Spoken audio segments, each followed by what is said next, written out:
Hello, friends. I'm coming at you live from the mom's basement. It's really just my office. That's my VHS collection. If the thrift store ever stops selling VHS tapes for 10 cents a piece, I'll let you know. In the meantime, I have all of the classic Star Trek movies. So, the video that I just watched that inspired me to do this, it is about these federal government employees. One of them came up, and I don't know the details, but he's complaining, basically, that he has to justify, he has like 30 seconds to justify his job's existence to a bunch of 19, 20, and 21-year-olds, basically college-aged kids. And the way he says it, like, it just alone, no, there's not a strong intonation, but there's enough. The simple fact that he said it, really, to be like, why should I have to justify my job to a bunch of stupid kids? They don't know what they're doing. They're idiots. Hey, buddy. Hey. This is a message to everyone in the federal government who, if you're asked what your job is, why your job's important, and you can't explain it with a so-called elevator pitch, you need to go. This message is for you. Fuck you. That's it.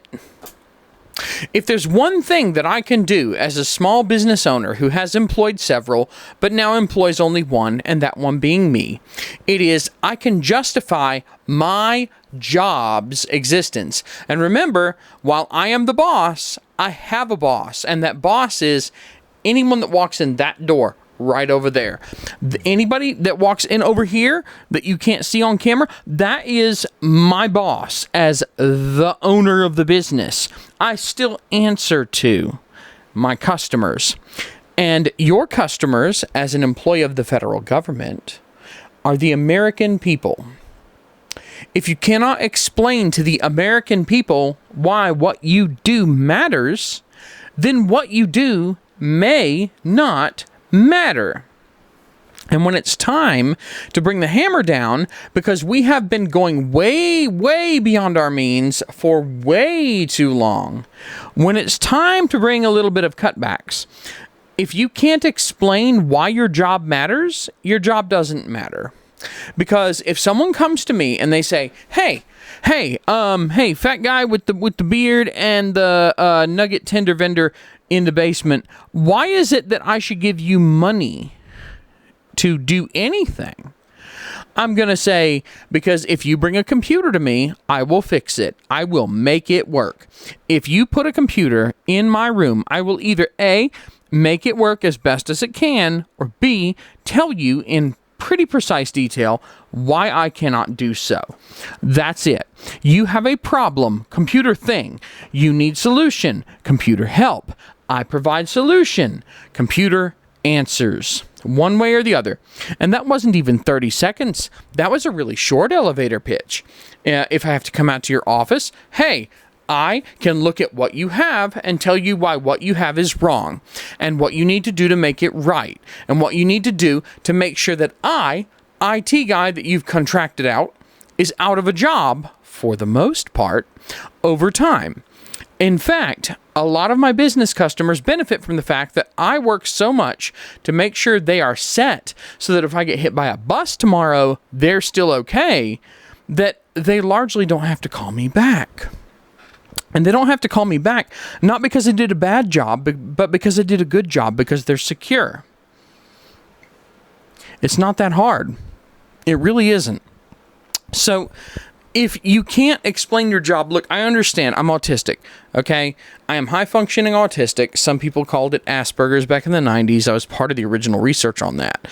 But that doesn't mean that I can't at least say, hey, this is what I do. This is the value that I add. And you know what? Even if you gave me a couple minutes to compensate for the fact that I have a little bit of a neural thing going on, I could still explain to you, perhaps in excruciating detail, why my job, why what I do holds value in general across a broad swath of people. The problem is, if you work in any public service role, the customer is me. and all these other people. There are over 330 billion people in the United States. There is this massive policing infrastructure that can literally take any one of these American citizens and throw them in prison, depriving them of their fundamental rights to life, liberty, and property. And that system exists solely because if you need to extract money from those people to pay the bills for the things that you want to do, well, we've got to make sure that they pay up. So there's a massive protection racket for your job. You better be able to explain your job. You better be able to, at a minimum, say, hey, I'm a member of the approved government mafia, and here's why what I do for the approved government mafia that everyone has willingly agreed to submit to and only be able to vote on every 4 years. Here's why my job is important. Here's what I do to earn my paycheck. If you don't know what you do to earn your paycheck, you're not worthy of your paycheck. Get the fuck out. Get the fuck out. I don't care. I don't care. If you don't know what it is that you do, then get the fuck out. And it's really simple. That's what's going on with the federal government right now. People are being asked. I mean, you can say like, oh, and Elon Musk is taking over the government. Elon Musk is doing all this. I don't care. The bottom line is, if you take everything that's going on with the federal government right now, with the whole Doge thing, with all of the examination and auditing that's going on, the fundamental question being asked of every single one of the millions of federal employees is, what's your job? Why should you keep your job? Why should all the money that you're spending continue to be spent? That's it. It's not complicated. It really isn't. And if you can't explain that, then those things need to go. That's it. I don't care. I don't care about your family. I don't care about your circumstances. The bottom line is, directly or very indirectly, I, as a person who is a citizen of the United States, one way or the other, with the police power of government to back you, one way or the other, I'm paying up for you to do your job and spend the money that you take from me.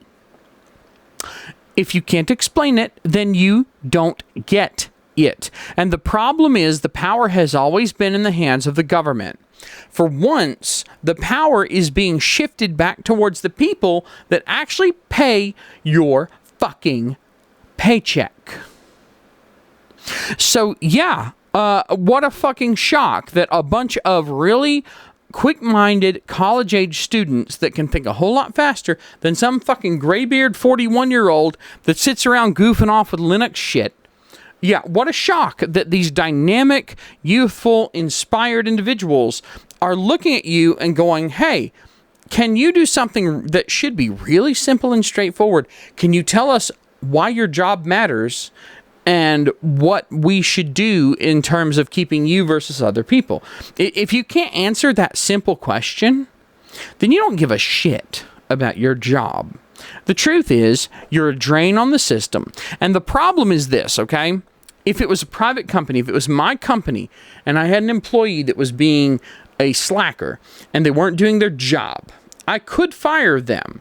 If I don't fire them, that's my choice as the boss of my company. It comes out of my back pocket. Look at this. Hang on. I'm going to show you something. Check this out, okay? You see this thing right here? This is my wallet. It came out of my pocket, okay? And if I don't vet an employee, if I don't watch an employee, if I don't supervise an employee, if I don't take care of an employee, if I have anybody working for me, and I don't do my job of making sure that they know what their job is, and they know what they're supposed to do, and they do what they're supposed to do, and they can account for what they're supposed to do.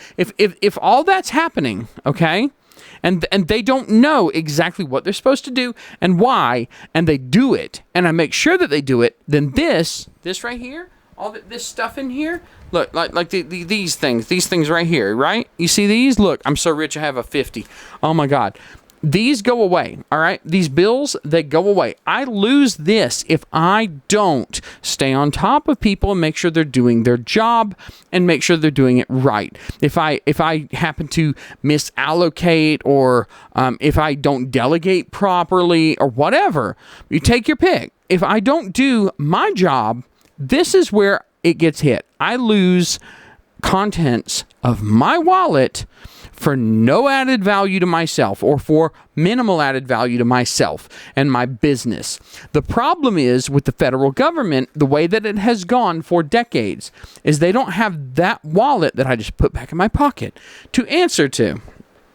Instead, the federal government not only has the money that they can forcefully, under threat of being shot in the fucking face, extract from taxpayers, but also they can take out loans with other countries and financial institutions across the world, thereby giving them effectively infinite supply for a finite amount of time. And the problem is that at some point those loans come due. And the problem is, it all boils down to, are you doing what I'm paying for? And if you're asking me to take out $1 billion loan with some stupid bank overseas somewhere that gives other people control over this country through debt, that puts us into debt slavery, if I ask you, are you doing your job? What's your job? What do you do? How does it add value to the country? Why should we continue to allow it to add value to the country while subtracting money from the financial coffers? If you can't answer that simple question, then get the fuck out. It's not hard. It's so simple. Because the problem is that you're not a business. You're the government. You are the business that runs everything that affects everyone in the entire god-damned country. So yeah, I might be a little harsh whenever I go, hey, are you doing your job? Are you doing the thing that you fuck over 300 million people every single year and rob them at gunpoint to take their money? Are you doing the thing that you say you're doing? And are you doing it well? Can you even explain it? And that's the thing that pisses me the fuck off about these people. They're coming here and they're like, I have to justify my job to 19, 20, and 21-year-olds or I'll lose it. Motherfucker. If you have to justify, you're not even being asked to explain in depth what it is you do. You're being asked, what is your job? What do you do? Why is what you do important? You're not being asked for a bunch of crazy details. You're just being asked to say, hey, why is it that we should continue to employ you while holding 330 million other people at gunpoint to extract the salary that we pay to you? And if the weight of that doesn't even remotely come crashing down on your head when you're asked the question, hey, what's your job? Why should we continue to keep you on board? Then you need to go. And yeah, I feel no remorse whatsoever. And every single person who voted for Donald Trump, and I don't know if you noticed, but it was way past 50%. Donald Trump won the popular vote, which hasn't been done by a Republican in decades. And he won that because, frankly, everybody's tired of this shit. Everybody's tired of looking around and going, I can barely afford groceries. I'm putting groceries on credit cards I can't pay. What am I supposed to do? Meanwhile, we watch as all the manufacturing has gone off to China. Everything gets outsourced to India. Oh, wait, India is too expensive because they have a middle class now. I don't know, Costa Rica, the Philippines. We watch as we are asked as American citizens, theoretically, the richest, the greatest economy on earth. We are asked to lower our standard of living. We are asked to lower everything we have to match the lowest third worlder, because it would just be so unfair if we were to compete, if we weren't to compete on an equal playing field with these other places. Dread the thought that, some African country run by a psychotic dictator might not run things as well as we do. But yeah, we're being asked basically to bleed dry, to be miserable, that's the problem, is that a rising tide might lift all boats. But you do not make things better for us by cutting us down to the level of the worst places on earth that are grossly mismanaged, that have severe problems. And no, people can ignore politics all day long. And I ignored politics for a very long time. I have said in so many videos that my engagement with politics started with not even Gamergate. If you've ever heard of Donglegate, that's where my engagement started, with Adria Richards, whatever you want to call her. The one who did the whole "But You're a Girl" blog, and she was like, "Oh, I felt like I was like this hero, like legendary hero, or whatever." It doesn't matter. Look, the bottom line is all these stupid, like, you can do the Atheism Plus thing, the Elevator Gate thing, the Gamergate thing, all the bullshit that happened with COVID. It doesn't matter which one you pick. The bottom line is, at some point, if you don't engage with politics, they engage with you. Because the problem is that these psychotic people have been running the country for God knows how long, and they've been literally spending hundreds of billions of dollars on things that have no memorandum line. We don't know where the money went, but it is our ass. It is literally, have you ever heard the saying, don't write checks that your ass can't cash? That's what's going on. We've been writing checks funded by loans from other places that our American asses can't cash. So yeah, that it's time for a little bit of austerity here. Yeah, I can't really feel bad for you when we have been spending in the trillions upon trillions of dollars, and someone comes up and goes, "Hey, you control 10 million of this. Why is your job important? Why is what you do important? Why do we care? Why should we continue to keep you there?" I don't feel bad for you, because if you've got that kind of power, then you better be able to explain it. I do not have that kind of power, yet I can still explain what I do and why it has some value to some people in society. What do you do? Oh, they've already found federal employees that were just jacking off all day. They had 2 federal jobs that they were working from home. And look, let me be clear right now, okay, before it goes any further here. I love the ability to work from home. I think that it was corporate assholes made it take way too fucking long for that to be a thing that existed, okay? I love the fact that a lot of people now can work from home because COVID forced governments to put in place, and corporations to put in place, the infrastructure required to make work from home happen. There is no reason that some guy doing coding maintenance stuff on servers needs to be in a goddamn office sitting beside a bunch of assholes that won't shut up in some stupid open office floor plan where he's got no privacy, no protection from the noise of other people. It's probably some autistic guy like me that just wants everybody to shut the fuck up for 2 seconds so that he can here, look, yeah, I know, just, all right, here, look, just right here, Linux. It's probably blurry as shit, but yeah, you get the idea. So some nerdy server admin guy like me is sitting back going, God, I wish these people would just shut up. God, I can't do my job. God, they've gone to this open office floor plan because it saves money because they don't have to have individual offices for anybody. And it makes collaboration so much better. I sit in front of a fucking terminal all day. Why do I have to collaborate? Oh, wait, this giant trumped up disease suddenly makes it so I can work from home? Yes, I will take that. Thank you very much. I love that. However, at the same time, quite a few federal employees have been found employed with multiple federal jobs, illegally, might I add. They are not allowed to have these jobs simultaneously. Working multiple federal jobs, collecting multiple federal paychecks, working from home. And they're not doing it. So when they're asked, hey, if you had to come back to the office, could you do it? And they go, oh, hell no, I'm not going to do that. Fuck you. Well, I'm sorry, but you're a public servant, and if you won't come back to the office, we'll just have to cut you loose because cuts are being made. It's supply and demand, guys. If there's 1,000 jobs and we're going to cut 500 of them, and you go, under no circumstances will I come back home, I'm sorry you get cut. Oh, well, it's supply and demand. It sucks, but it is the way it is. You're spending 330 million people's paychecks. It's not the same thing as if it's me handing some money to somebody else sitting beside me. They're very different situations. So yeah, I guess the whole point of this is that some smug cunt gets on the fucking whatever video and is like, wah, my department has to justify their existence. We have to justify our existence to college kids.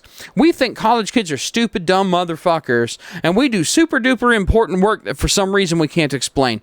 Yeah, forgive me. Oh, forgive me for feeling no sympathy. Dude, like, I'm past 40 in age. I don't give a fuck, okay? I'm right there with you in the whole, like, 20-year-old spirit of things. Like, I get it. I'm all for positive progress. But it's not positive progress when what you're doing is jerking off onto your IBM laptop all day and going, ha, I'm collecting a paycheck while I watch Netflix and use an auto clicker to maintain my job. No. When I'm paying for it, no. If I find out that that's what's going on, and then I find out that you control a large amount of the money that I've been giving to the government, and you're just like, ha, I shouldn't have to justify any of this to you. Well, no, you're fucking fired. So go justify it to your wife while you're unemployed, or your wife's boyfriend, more likely. It's far more likely that it's your wife's boyfriend. And that's ultimately what this video is probably going to be called. Federal employees get fired and have to go home and face wife's boyfriend. That's a good title. I'll workshop it. I'm Jody Bruchon. I'm an asshole, and I don't give a fuck what you think. Take care, and fuck the government. Bye-bye.